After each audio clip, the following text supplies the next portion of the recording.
¿Qué tal? Y muy buenas tardes. Hoy vamos a hacer un breve recorrido por lo que fue la psicología de la Gestalt. La psicología gestáltica va a surgir de las propias entrañas de la psicología alemana, es decir, de la psicología de Wundt, a partir de Max Weinzimmer. Weinzimmer fue un alumno de Wundt y participó en varios de los experimentos que éste realizaba en su laboratorio de psicología. Pero antes de comenzar a definir lo que es la Gestalt, vamos a ver un poquitito sobre las traducciones que hay en los manuales. Muchos han traducido el vocablo Gestalt como conjunto forma, con lo cual da la idea de algo estático y no es así. No hay una definición correcta hacia lo que es el español, pero para dar algo o lo más acertado posible piensen en lo que sería una definición del español de sistema. Y un sistema es un conjunto de partes que interactúan constantemente entre sí, donde la modificación de una modifica al resto. Para poder entender esto desde un lugar muy sencillito, les voy a proponer lo siguiente. Aquí abajo les voy a escribir el nombre de la canción Agor la Bruja, les voy a pedir que frenen el video y que la escuchen. Si ya la escuchaste, ahora te voy a pedir lo siguiente. Volvela a escuchar, pero la palabra Agor da la vuelta. Fíjate lo que se forma y fíjate cuál es el sentido ahora de la canción. Observen que el modificar una pequeña partecita modificó el todo de la estructura. Con lo cual, para ir cerrando un poquitito la traducción de lo que es la Gestalt, alude más a esto último que a lo que sería la traducción que uno va a encontrar en manuales o en distintos libros de formas, conjuntos y así un montón. Como lo dije anteriormente, la psicología de la Gestalt va a surgir en las entrañas de la psicología de Wundt y va a definir también como su objeto de estudio la conciencia. Pero a ver, no la va a interpretar de la misma manera en que lo hace Wundt. ¿Qué era lo que hacía Wundt? Era descomponer esa conciencia en distintas capacidades y estudiar aisladamente esas capacidades, por ejemplo, la memoria. En este caso la Gestalt la va a estudiar como un todo a la conciencia, con lo cual no va a ser más un enfoque elementalista, sino que va a ser un enfoque holístico, es decir, del todo. Y si estudia alguna parte por separado de la conciencia, la va a estudiar en relación a las otras partes, entonces no va a estudiar la memoria por separado, la va a estudiar por ejemplo en relación a la atención, a la percepción y así a distintas capacidades psicológicas que puedan estar en juego. ¿Por qué arranqué por acá? Porque muchos cuando vayan a los libros, manuales, van a leer que la psicología de la Gestalt es la psicología de la percepción, y no. Si bien comenzó estudiando fenómenos perceptivos, es una psicología que también define un objeto de estudio y también tiene una metodología. Y ese objeto no es la percepción. Pasa que los fenómenos perceptivos por lo cual se hizo muy famosa esta escuela psicológica.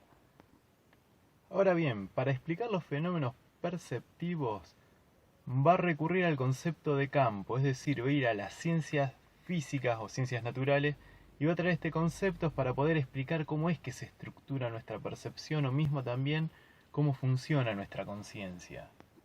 De lo que va a hablar es del concepto de campos de fuerza, y no se imaginen, como hemos visto en los dibujitos, esa media esfera protegiendo un lugar. El campo de fuerza es un concepto tomado de las teorías sobre la electricidad. Lo que va a decir es que en un campo hay dos fuerzas, dos valencias compitiendo por expresarse, donde siempre hay una tendencia de una por sobre la otra. Pero ninguna se termina de sobreponer a la otra. En este caso habla de las cargas positivas y negativas que están compitiendo constantemente. Ahora bien, ¿cómo adapta este término hacia lo que es lo psicológico? Va a decir que estas dos fuerzas que compiten son, por un lado, lo subjetivo y por otro lado, lo objetivo. Y que el sujeto va a estructurar su campo perceptual en relación a lo que también el entorno le permite. Miren, por ejemplo, si no, la imagen que les voy a presentar a continuación. Parece un murciélago, pero no lo es. A ver, pero ¿por qué decimos que es un murciélago? porque el entorno nos presta ciertas características respecto hacia lo que puede llegar a ser un murciélago. A ver, esa imagen puede tener una especie de alas, las orejitas del murciélago, una especie de colmillitos que aparecen por ahí, las patitas. Otro ejemplo, y súper clásico, podría ser el siguiente. Mi suegra y mi mujer se llama esta obra. Quizás aquí, al principio algunos vieron a la mujer vieja y otros vieron a la mujer joven. Y algunos por ahí, sacando el foco de una o de otra, vieron las dos personas, no al mismo tiempo, ojo. Voy a seleccionar un elemento de esta imagen, el collar. Si vieron a la mujer joven, esa parte de abajo va a ser el collar, pero si vieron a la vieja, ese collar va a ser la boca. Con lo cual, a ver, este enfoque holístico, es decir, del todo, va a definir las partes en relación a ese todo, es decir, en relación al lugar que ocupa. Y si quieren podemos pensarlo también, como para ir clarificando un poco más, con los roles que uno ocupa. A ver, yo en este momento dando una clase, soy profesor, pero a ver, sigo siendo la misma persona cuando me voy a mi casa. Y al llegar a mi casa, siendo padre, o mejor dicho, teniendo un hijo, ocupo el rol de padre. Y si me voy a la casa de mis viejos, voy a ocupar el rol de hijo, pero a ver, nunca dejé de ser la misma persona y soy el mismo elemento. Con lo cual, lo que a mí me define es la estructura que me contiene en este caso en particular, o mejor dicho, ese contexto que en el cual estoy inserto. Pero bien, avancemos un poco más. Por otro lado, va a equiparar nuestra conciencia a nuestro funcionamiento cerebral. Y esto lo va a denominar, o mejor dicho, quienes interpretan esta teoría van a hablar de isomorfismo. Lo que quiere decir en este caso es que el funcionamiento cerebral es igual al funcionamiento de la conciencia. Con lo cual, para esta teoría psicológica, nuestras capacidades psíquicas iban apareciendo en la medida que nuestro cerebro iba madurando. Y que nuestro cerebro busca una tendencia hacia el equilibrio, que ahora lo vamos a ir viendo a poco. Resumiendo, conciencia, sujeto y cerebro para esta teoría es lo mismo. Ahora bien, ¿cómo funciona nuestra conciencia para esta teoría? Y aquí va a empezar a hablar de una serie de principios y leyes que son los que estructuran nuestro campo perceptual. El más importante de ellos es el principio de pregnancia o buena forma. Depende del libro en el que ustedes estén leyendo, lo pueden encontrar con cualquiera de los dos nombres. Este principio va a establecer que nuestro cerebro va a tratar de estructurar el campo perceptual de la mejor manera posible, a partir de una serie de conjugación de leyes y principios que son los que vamos a nombrar ahora. Por un lado está el principio de carácter de los miembros, que lo que quiere decir es que ese miembro o esa parte se va a definir en relación al lugar que ocupa, en relación a la estructura, es decir, a la totalidad. Aquí les voy a dejar la imagen de los distintos segmentos de cómo pueden constituir o un triángulo o una letra, y son los mismos en este caso en particular. Con lo cual, o sea, puede ser la parte de un triángulo, puede ser la parte de una letra. Eso lo va a definir el lugar que ocupa. Que bueno, aquí abajo les voy a dejar el ejemplito.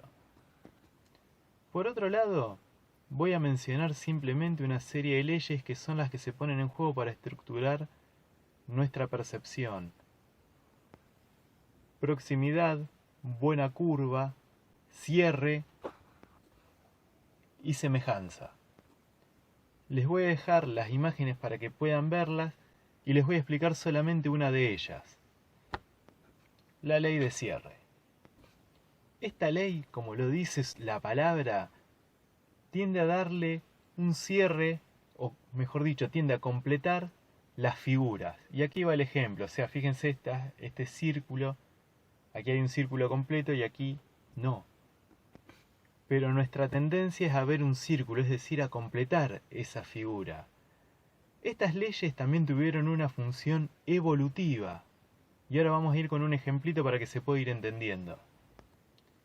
Piensen cuando vivíamos en las cavernas, ¿no? Y piensen en la siguiente situación. En el medio de la selva, solos, nos encontramos frente a un árbol.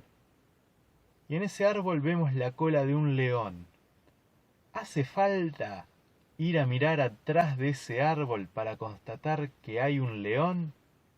¿Qué hubiera pasado con nuestra especie si hubiese ido a ver si estaba o no estaba el león? Se lo hubiesen morfado y quizás no estuviésemos nosotros hoy aquí. Con lo cual, a ver, esta ley de cierre evolutivamente nos dio una ventaja por sobre el resto de las especies, como un montón de las leyes que, bueno, por ahí pueden ir pensando si quieren qué ventajas nos fueron dando, como por ejemplo la buena continuidad o la buena curva. En resumen, la conjugación de todas estas leyes y principios van a estructurar nuestro campo perceptual, obviamente con los elementos que nos presenta el entorno. Ahora bien, los psicólogos gestálticos, situándonos en el contexto social que vivían, les tocó vivir la Segunda Guerra Mundial, y la gran mayoría de ellos eran judíos, con lo cual migraron hacia los Estados Unidos, y allí tuvieron que confrontar con las ideas de otra escuela psicológica, el conductismo. Estas dos escuelas psicológicas lucharon mucho dentro de este contexto, obviamente se impuso el conductismo, pero bueno, es otra historia, pero simplemente ténganlo en cuenta para saber en qué contexto se desarrolla todo esto. Esto mismo lo vamos a relacionar con lo siguiente, con cómo piensan los gestálticos que aprendemos. Para los psicólogos gestálticos, aprendemos por insight, es decir, según la traducción, por comprensión brusca, nos damos cuenta de golpe. Y aquí van a tener una gran pelea con los conductistas, porque van a decir que nuestro aprendizaje no depende de la experiencia previa, sino de nuestra capacidad de reestructuración del campo perceptual en el que estamos insertos. Para ello, Kohler va a demostrar o va a intentar demostrar esto a partir de sus experimentos con los monos. ¿Qué es lo que hizo Kohler? Colocó un chimpancé en una jaula y dentro de esa jaula le colocó el alimento en un lugar al cual no podía llegar fácilmente, es decir, no podía llegar ni con un salto ni trepando. Además, dejó otros elementos dentro de la jaula, como cajas, para que el mono pudiera apilar y llegar ese alimento, y barras para que las pudiera unir y bajarla quizás de un golpe.